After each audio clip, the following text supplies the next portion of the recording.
This is MindPower.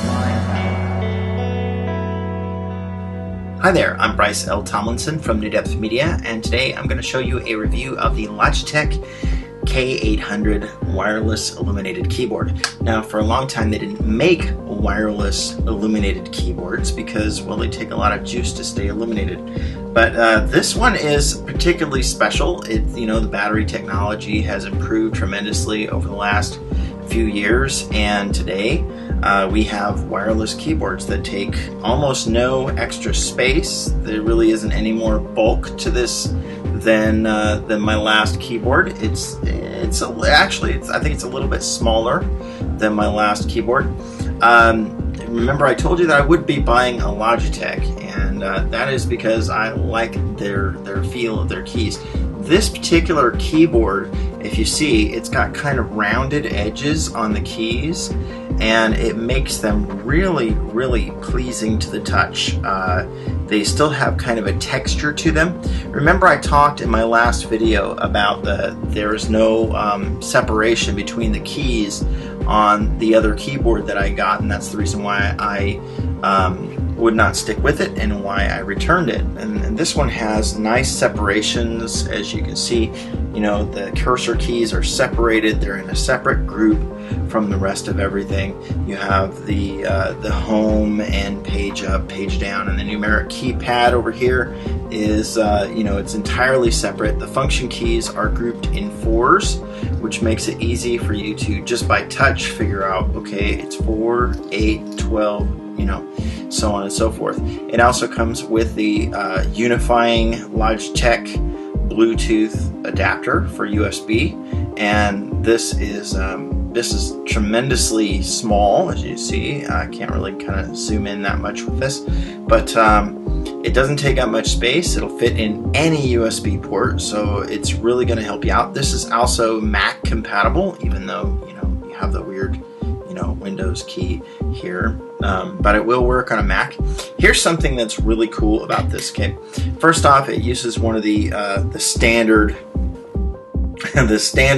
USB ports to charge. It doesn't use regular AA's, but it does charge here. I have not had to charge it since the first day that I've had it, and I've had it about 2 weeks. I only charged it once. They say that you should charge it like every 10 days or so, and it takes about 3 hours to charge if you don't have it hooked up to, if you're not using it.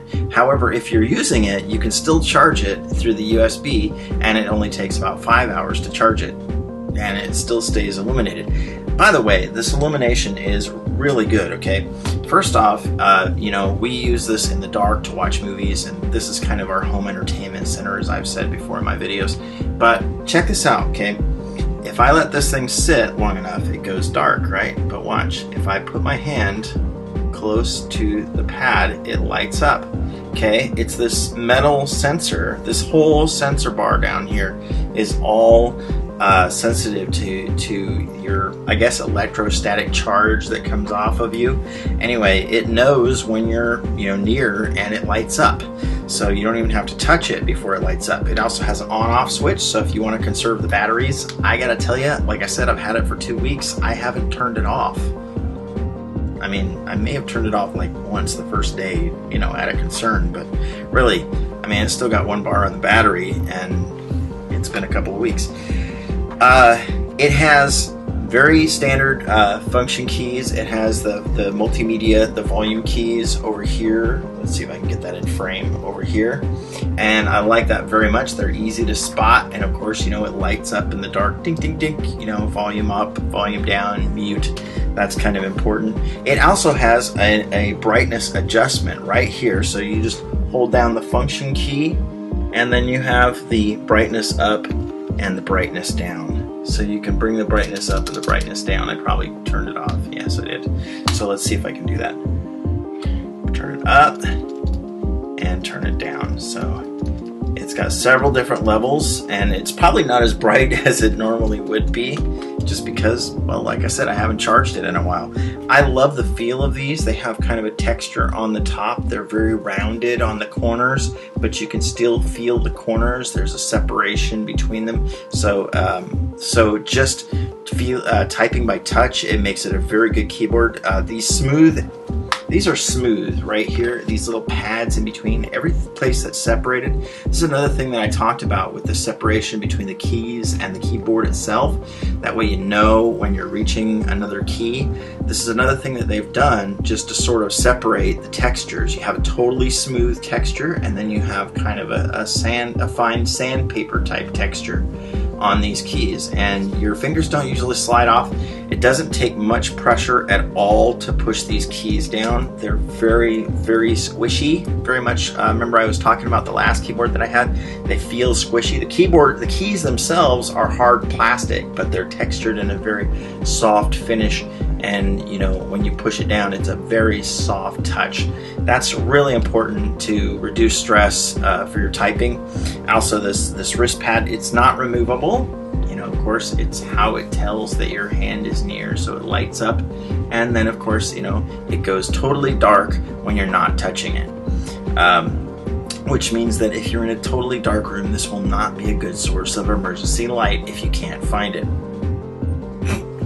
Anyway, that is my review of the Logitech K800 keyboard. I love this keyboard. I'm really hoping to keep it for a very long time, and as long as, you know, my Bluetooth receiver just keeps getting the good signal constantly. But you know, with wireless stuff, there's more and more frequencies that are being used, and as those frequencies get bought up and stuff, there's less and less wireless stuff that works while, you know, other people are using their wireless stuff.